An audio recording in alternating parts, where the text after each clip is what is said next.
नमस्कार, मैं विकास सिंह और आप देख रहे हैं एक न्यूज 24। देखिए, बिहार एनडीए में सब कुछ ठीक नहीं चल रहा है। अब इसका जीता जागता नमूना जो है वो निकल कर सामने आया है। जो चिराग पासवान लगातार अपने चाचा पशुपति पारस को लेकर कहते थे कि पशुपति पारस यानी कि एनडीए का हिस्सा है ही नहीं। राष्ट्रीय लोक जनशक्ति पार्टी के लिए चिराग पासवान का ये बयान बार बार निकलकर सामने आ रहा था। उसके बाद पशुपति पारस जो है वो सख्त एक्शन लेते हैं और समीक्षा बैठक करते हैं और समीक्षा बैठक के बाद ये ऐलान होता है कि अब पशुपति पारस जो है वो विधानसभा के तमाम सीटों पर तैयारी करेंगे।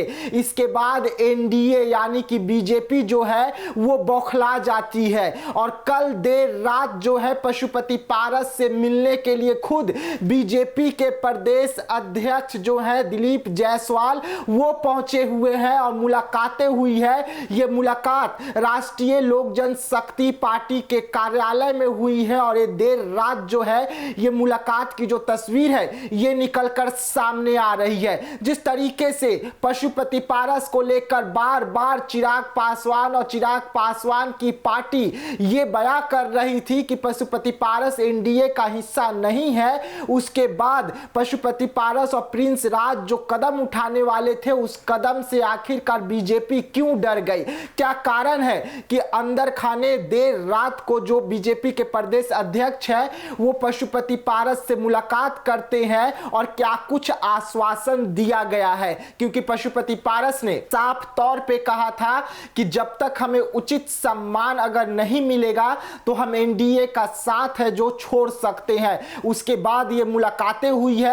मुलाकात का मायने भी निकलकर सामने आ रहे हैं कि कल ही दो नामांकन जो होने थे राज्यसभा को लेकर वो नामांकन हो गया है। उसके बाद पशुपति पारस से रात को ये मुलाकात होता है बीजेपी के प्रदेश अध्यक्ष का। तो अब जो खबरें निकलकर सामने आ रही है कि क्या पशुपति पारस को एक बार फिर से राज्यपाल बनाने का जो कयास लगाए जा रहे थे उसकी शुरुआत हो रही है।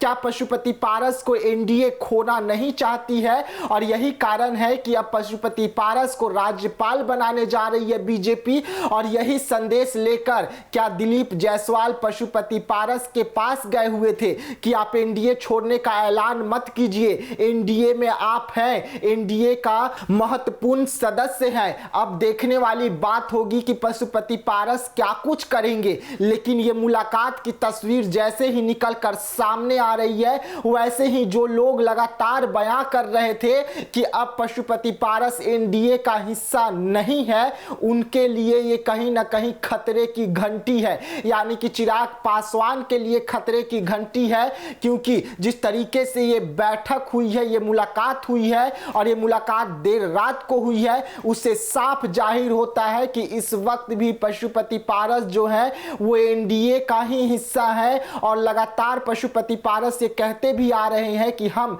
और हमारी पार्टी एनडीए का हिस्सा है। लेकिन कुछ लोग जो है ये बयां कर रहे हैं कि वो एनडीए का हिस्सा नहीं है। कल जिस तरीके से नामांकन हुआ था, नामांकन के ठीक बाद ये मुलाकातें हुई है जिसकी तस्वीर निकलकर सामने आई है। तो आगे की राजनीति में और क्या कुछ देखने को मिलेगा? क्या इस बार चाचा जो है वो भतीजे को पटकनी देंगे और एक बार फिर से चाचा जो है वो विजय हासिल करेंगे? ये तमाम जो खबरें होंगे ये देखने के लायक होंगे। तो ऐसे तमाम खबरों के लिए आप बने रहिएगा एक न्यूज़ 24 के साथ। दीजिएगा इजाजत, धन्यवाद।